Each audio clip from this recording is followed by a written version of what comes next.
आखिर कौन सा फ़िरका जन्नत में जाएगा? लोग आपस में यही झगड़ते हैं कि हमारा फ़िरका जन्नत में जाएगा तो हमारा फ़िरका जन्नत में जाएगा। आइए कुरान और हदीस की रोशनी में देखते हैं कि वो कौन सा फ़िरका होगा जो जन्नत में जाएगा। सबसे पहले तो आप ये जान लें कि कुरान के एतबार से तो फ़िरका वारियत बनाना ही हराम है।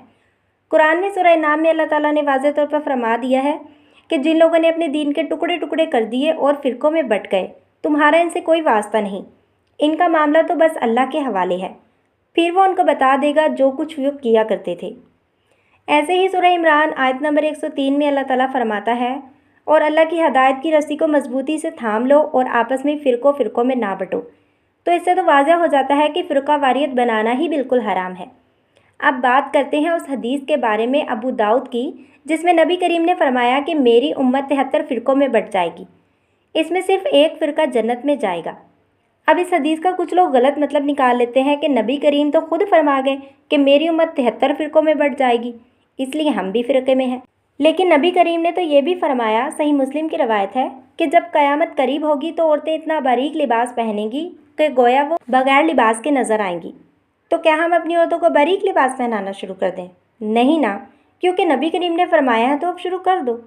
ऐसे ही नबी करीम ने इस हदीस में ये वार्निंग दी थी कि देखो मेरी उम्मत 73 फ़िरक़ों में बँट जाएगी, लिहाजा बच जाना। कुछ हदीस हमारे लिए अमल करने के लिए होती हैं और कुछ हदीस हमारे लिए वार्निंग के लिए हैं, लेकिन हम लोग कुरान और हदीस को समझना ही नहीं चाहते। हमारे पास तो वक्त ही नहीं है। हमें तो कुरान और हदीस और अल्लाह उस दिन याद आएगा जिस दिन आसमान और ज़मीन पलट दी जाएगी, तौबा का दरवाज़ा बंद कर दिया जाएगा। तब हम कहेंगे कि अल्लाह अल्लाह अल्लाह हमें बचा ले। आप खुद सोचें ज़रा, नबी करीम कुरान से हटकर बात क्यों करेंगे? कुरान ने तो खुद कह दिया है कि फ़िरक़ों में ना बँटो। अब बात करते हैं हदीस का क्या करें। देखिए, हदीस में जो आया है वो 73 फ़िरक़े ही हैं। फ़िरक़ का मतलब होता है जड़ से टूटकर अलग हो जाना। तो अब बात करते हैं वो कौन सा फ़िरक़ा होगा जो जन्नत में जाएगा। तो वो फ़िरक़ा ही नहीं होगा, बल्कि एक जमात होगी जिसका नाम होगा अल जमा, यानी हक़ पर कायम।